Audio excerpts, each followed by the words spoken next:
Hello and welcome back to Indie Book Talk. Today we have Jennifer Milius, who is the host of the Tufish podcast, but also a developmental editor. So, if you're curious about editing and how it works and why you need it, uh, she's here to help. Welcome to the show, Jennifer. Thank you so much, Emma and Shelley. Thank you so much for having me. This is going to be fun. Nice. So my first big question, what does a developmental editor do? Awesome question. So, think in the big picture of editing. So, when I'm reading, I'm looking for, if it's fiction, I'm looking for the bigger pieces of the story. I'm looking for character development. I'm looking for plot holes and pacing and showing versus telling. So I'm looking for the story to be coming together for you to really get a feel for it.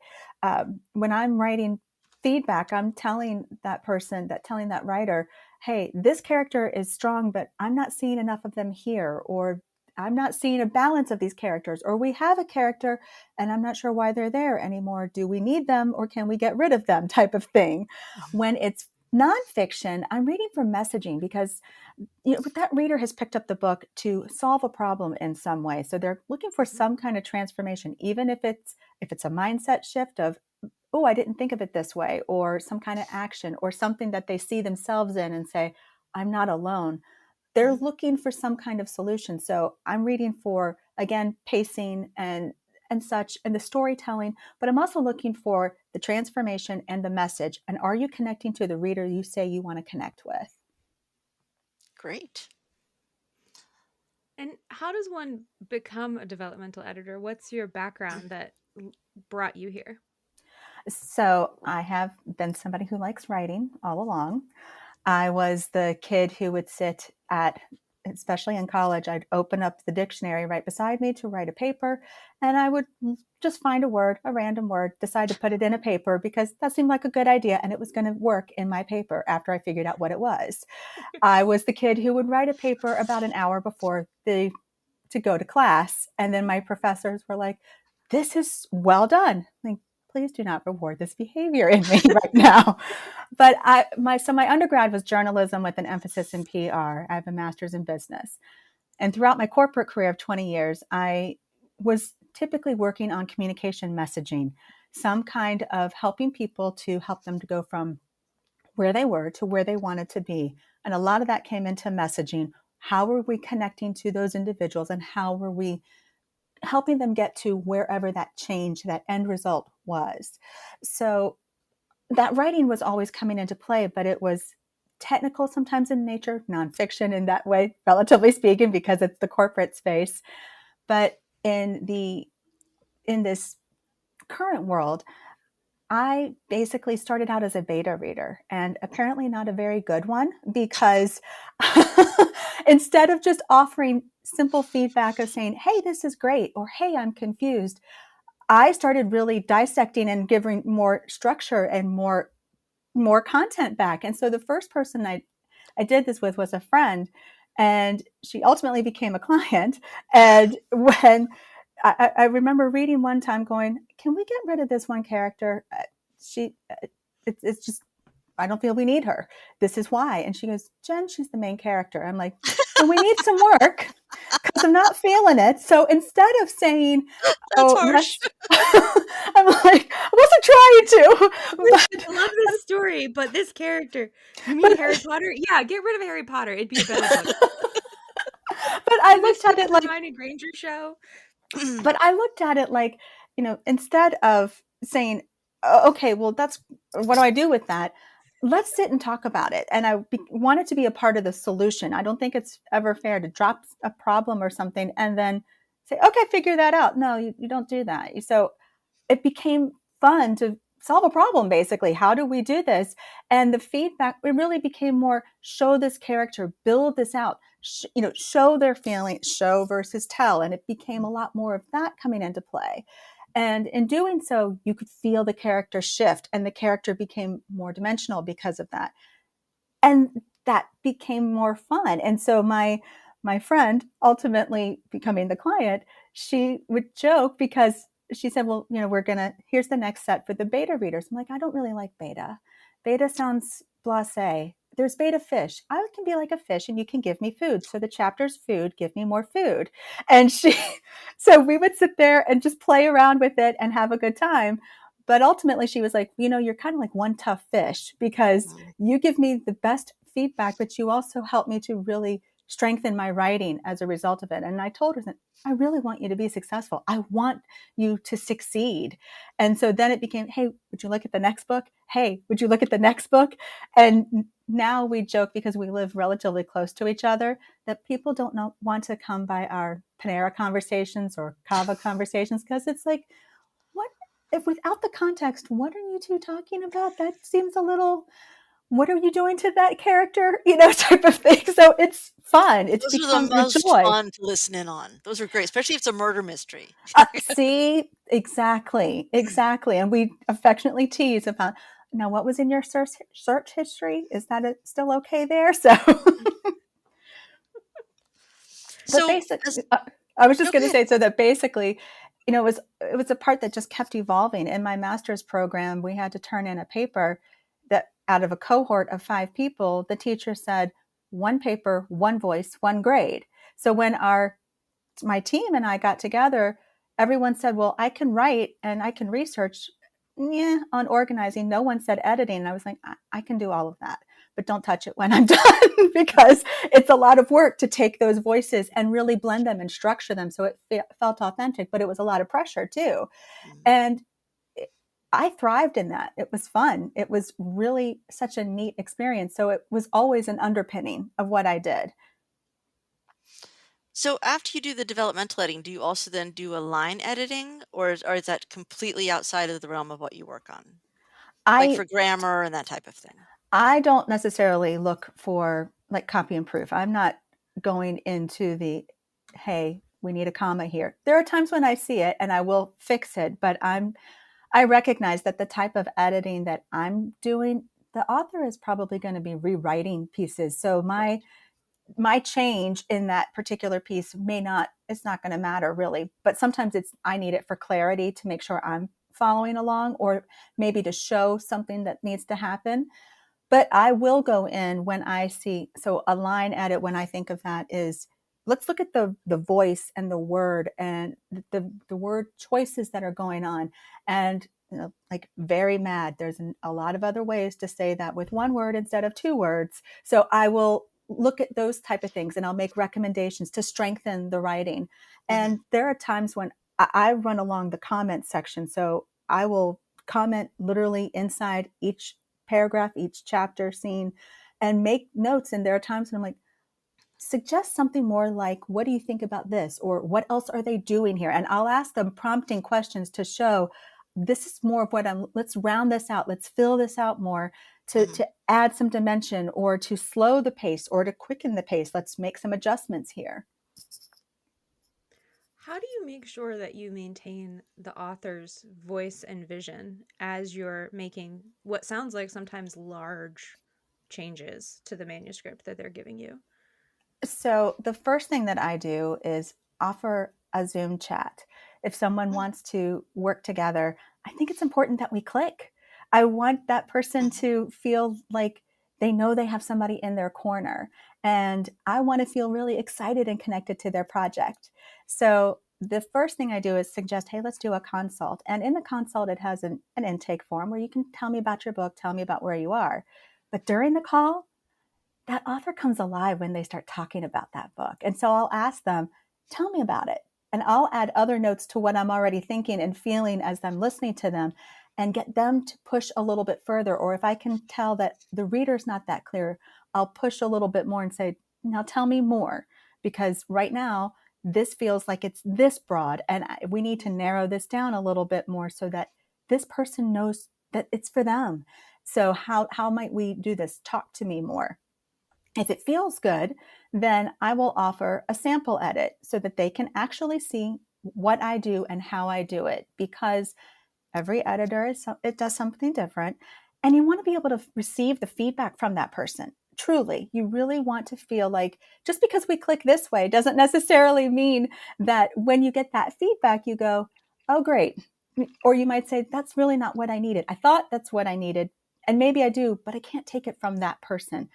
That's okay. You want to find the right person. So I look at that as really kind of like an interviewing process. It's just as important to that writer to find the right fit as it is to me, because then I'll know that I'm the right person for that, and then be able to stay in their voice. And if I feel like I'm deviating, I'll ask. And I want the writer to come back and go, hey, this doesn't feel right. Or where were you coming from with this? I'm not sure I'm following.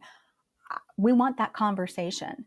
You want that conversation so much. So if the writer feels like there's something off, speak up. I want you to speak up because it's your book and you should be super excited about it and you should have the right team in place for it. What if you have an author that's not good about talking about their book or themselves? Shelley. I've Or had it's just that. kind of like, well, I wrote this book and yeah, that's it. And I get that because sometimes you might be looking at a manuscript for so long that you go, I know I need something, but I don't know what that something is. So sometimes in that discovery call, that consult call, I'm able to discern that there's what else might be going on and make some suggestions, make some observations. But then when the sample edit happens, sometimes that might just be the thing that writer needed to realize. I realized I knew I needed more. I didn't know what, but I realized you might be the right person to help me unlock that. And I mean, I've had some of my clients tell me, you've kind of acted like a therapist for me. You've acted as a cheerleader. I can hear you I feel like you're sitting on my shoulder sometimes with going, now, what do you think about us doing this? And, but I'm glad because I want that relationship. I think that that's the thing that's most important. So even if you feel like you're in a little bit of a shell, when you find the right person, Mm, you will feel more comfortable to allow yourself to be uncomfortable and vulnerable, because working with an editor, especially someone who is coming in at the earlier parts of the manuscript and helping you strengthen it, questioning what's there, mm, that might feel a little scary. And you want to work with someone that you truly get along with and you trust. mhm. Absolutely. Are there common issues that you see that come up in a lot of manuscripts that you could share with our listeners so they can maybe be alert to them in their own work? Sure, sure. So one of those, and really when I mentioned earlier, was the very something. So you could easily do a search. You can find very whatever and strengthen just that alone. Sometimes might be the thing you needed. But when I'm reading, I'm looking to feel that space. So read it out loud first and foremost. When you read it out loud, you can feel the characters, you can see what should be happening. It takes on another, level, if you will, in Mhm, which case you'll hear errors, you'll hear typos, but you'll also hear and feel your body, act it out if you need to, because you might read a line and realize that you're starting to, arch your back or bristle. Well, that might mean your character's doing that and you're not showing it enough. How might you mm, describe that more? And I will read each piece out loud. I act it out. I mean, I hope someone does not look in the window or walk by my open door, because you might see all this happening. But then I'll make notes. This is what was going on. And, there have been times that I've said, hey, if you put me in something like this, I would be pushing back a lot more. Or what's going on with this character? Would they push back or are they more reserved? Because I'm looking for a bit more. Or, for instance, maybe you've introduced several characters, but they're really not clear about who they are. So could you introduce, say, character number 3 in their own chapter to kind of bring them a little bit forward to you get to know them and understand why they're there? Because if you don't understand why they're there, your reader won't. There mm, have been times when I've been reading along and a new character is introduced, let's just say chapter 15, and a new character is there, and it almost seems like they're replacing previous characters. The reader might be going, hey, who are you? What's going on here? So if that's where the reader is, get your other characters to go, who are you? Why are you joining us on this effort type of thing? Because that will help your reader to feel that. Hmm. So, what kind of timeline should someone expect when they give like a book to you to do a developmental edit on? I failed in that and did not plan ahead of time, not realizing that people were booked out for months potentially. So, what type of time frame do you generally feel that you give people, and how long it takes you to do a developmental edit on a full size novel? So first off, if there is a full manuscript ready, the sample edit also helps me to get a feel for how much work is necessary, because some pieces might not need nearly as much as others. That first round needs more because it is raw, relatively speaking. It's a well done first round, but it is still a first draft. So going through that first part, I usually take a couple of months in particular to just work through that. And I'm slow. So when I'm looking at my current workload, and I'm slow intentionally, because I would much rather take the time and make sure I'm doing it right than rush just because of a deadline. And so I look at that and say, look, there's no harm in asking. Mhm, And if you know of somebody where you need something, talk to different editors, because every editor is going to have a different schedule and have openings where someone else might not. They might have had a project change that they have more opening than they thought they did at that point.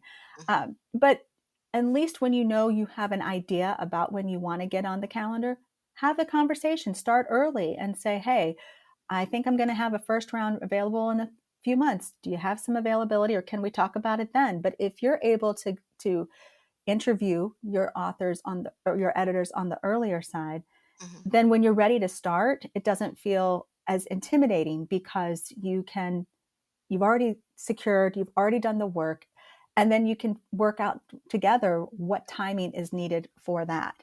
The thing is, it's not always the first pass that's the difficulty. It's the second mhm, pass, because once you get that first round, you've gotten feedback, but now mhm, what do you do with it, right? How do you take this feedback that you have been given and work through another iteration, another several drafts before you send it back to the editor to say, how is it now?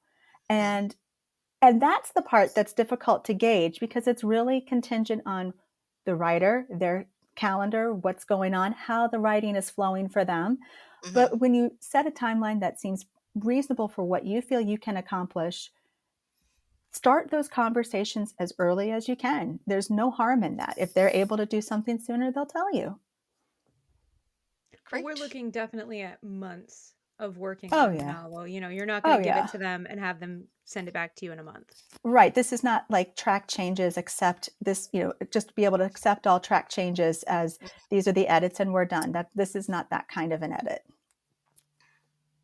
Okay. So if people are interested in getting a developmental edit, you've talked about sort of interviewing different editors, but how would they start going about finding them and then potentially hiring one, with yourself as an example? How might they do that? Well, first off, talk to your friends who are other writers, because they might have a recommendation who they've worked with that they feel excited about. A lot of the clients that I've started with were referrals in some way. Also, put yourself out there and ask in other writer groups, or be a part of publishing book author spaces and see what's coming up for them, because resources are put out all the time. There's one in particular that I'm a big fan of, is the Women in Publishing Summit.